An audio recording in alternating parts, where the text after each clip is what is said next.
All right, thank you all so much for joining us today for the opening of A Bright Light from the Embers, a story of love, art, and place, featuring the artwork of the late Throm and Cicero Greathouse. I do want to begin this evening by thanking the people and the institutions whose generous support has made this exhibition possible. I want to thank the City of Maitland, who are our partners in preserving this beautiful site.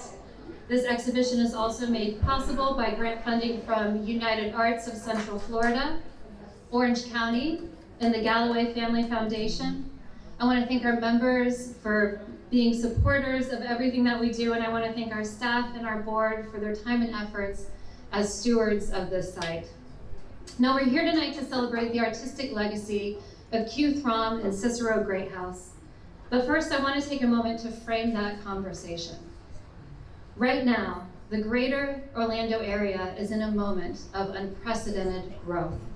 The region is one of the fastest growing metropolitan areas in the United States, by some accounts the second largest. But the growth that we're seeing here differs from the nation and even from the rest of the state, in that over 30% of our growth in Central Florida is international migration, and our new residents are coming from all over the world. And as global explorers, I like to think that Q and Cicero would have smiled on that.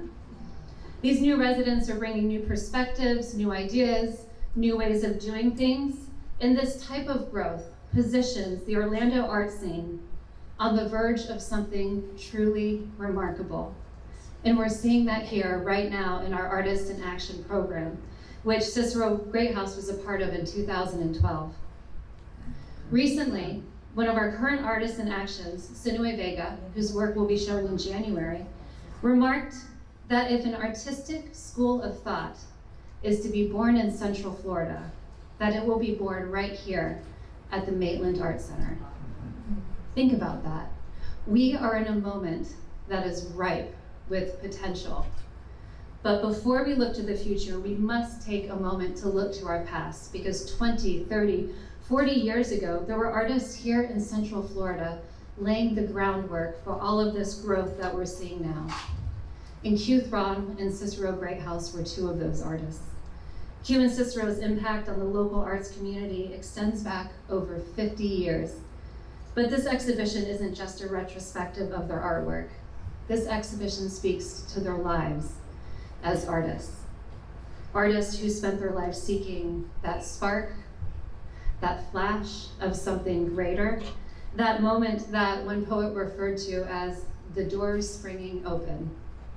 And that moment, the door springing open, is what we normally celebrate in galleries, but this show is about the search for that moment and about what a life looks like when it is dedicated to that pursuit. And unlike many other artists, Q and Cicero were very fortunate that they found in each other a like-minded soul to go on that journey with. Now I'm going to welcome up our Chief Curator, Dan Hess, to speak to you more about the exhibition. But first I want to mention that Throm left the center an extraordinary gift, which will fund the construction of new education studios that will be built on the north side of campus. This gift will be transformative for our center. I'm not going to speak about the project right now, because I want the focus of this evening to remain on their artistic legacies, but for anybody who does want to learn more about it, I'll be in the gallery mural room later where we do have a display talking about it. But right now, I am absolutely delighted to welcome Dan Hess up to the microphone. His visual storytelling in this exhibition has been exquisite, and it honors the impact that Q and Cicero continue to have on our artistic community. Thank you, Dan.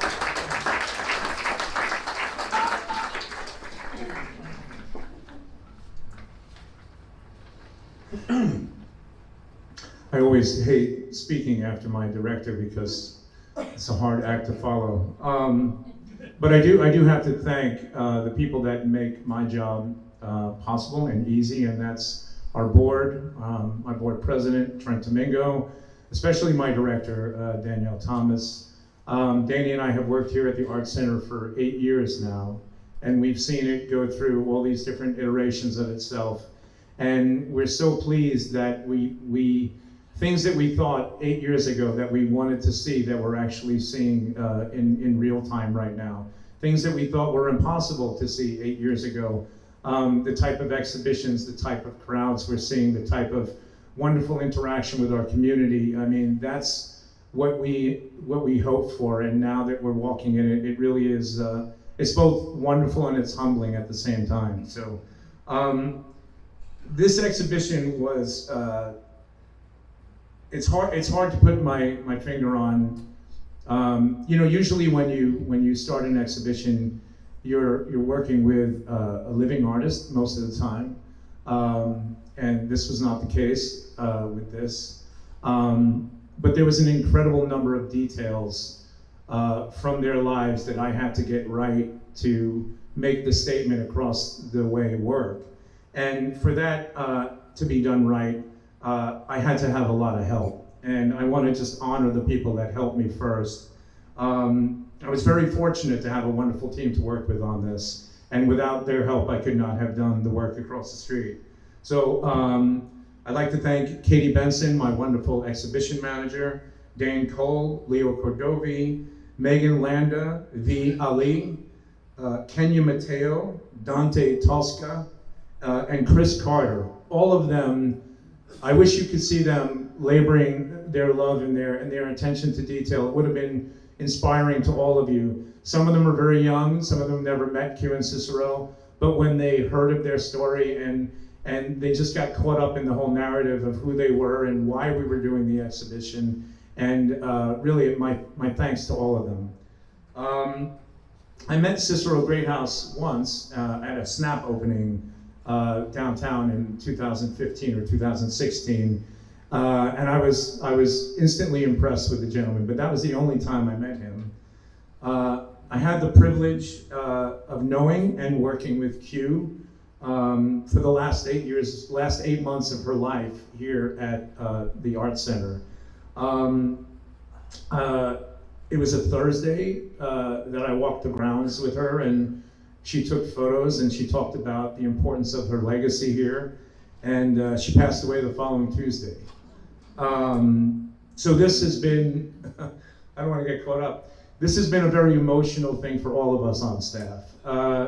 It's one thing to do an exhibition to honor a living artist, but when you are entrusted to tell the story of wonderful people like this, most of these people in this room right now knew them a lot better than anybody on staff did. So we were just trying our best to live up to what we knew of them and what we knew, the little bit of their legacy. And I think we accomplished part of that, to a measure of that across the street. If I didn't have that 8 months that I had with Q, I couldn't have done the exhibition that I did. There's a level of intimacy in there and a level of knowledge that I needed, and she provided that for me. When we went over to her house, we would go over to her house and meet, and I remember walking up to the front door and she had these chimes that were blowing in the wind, and the sound to me always seemed like a perfect greeting to Q and Cicero's house. And the one thing I wanted to do was to incorporate those chimes into the exhibition. So when you walk into Gallery 1, you'll see the chimes hanging, welcoming you to the exhibition, just like they welcome you to Q and Cicero's house. We visited her beautiful home, and we got to speak to her about the many different facets of her and Cicero's life. When she passed, we went to her home, and this is credit to my director, because at that time we were all a little numb. And she said, make sure, even though we're feeling this way, make sure you take what you need to tell her story correctly down the road. And that foresight that my director had enabled this evening to take place. To honor correctly this legacy, I had to spend months. When we took things from their home before they had the estate sale, we took things that we wanted to accession into the collection, personal objects that we didn't feel were right being in an estate sale, but also aspects of their story. Q expressed to me how important it was, like her love of textiles, her love of garments from all over the world that she collected. I found a box that had Cicero's Vietnam material in it, and I learned that he was, injured and awarded a Purple Heart, and the story kept on unfolding and unfolding, and then I learned of his incredible career as a Disney Imagineer, and then Q's extensive work at Valencia as an instructor, and like I said, the story unfolded. But we didn't want to leave out any aspect of that, so we tried our best to incorporate each element in a meaningful way that would give somebody that didn't get a chance to know them a little taste of how wonderful they were and how wonderful their life was. Going over these last 4 months when I was going through this, I found sketchbooks, photo books, artwork from people like these wonderful artists that are here with us tonight, like Victor Bocas and Barbara Tiffany, Q's garments, textiles, jewelry, their art. And what you'll see tonight is a result of a lot of labor of love on behalf of me and behalf of the staff to do honor to these people and to do honor to these people, like Danny said perfectly. There's a lot of wonderful potential in the Orlando art scene now, but it's only there because these people laid the groundwork for that. So thank you all for coming, and please, I'll be around. If you want to talk across the street, I'll be here. Thank you.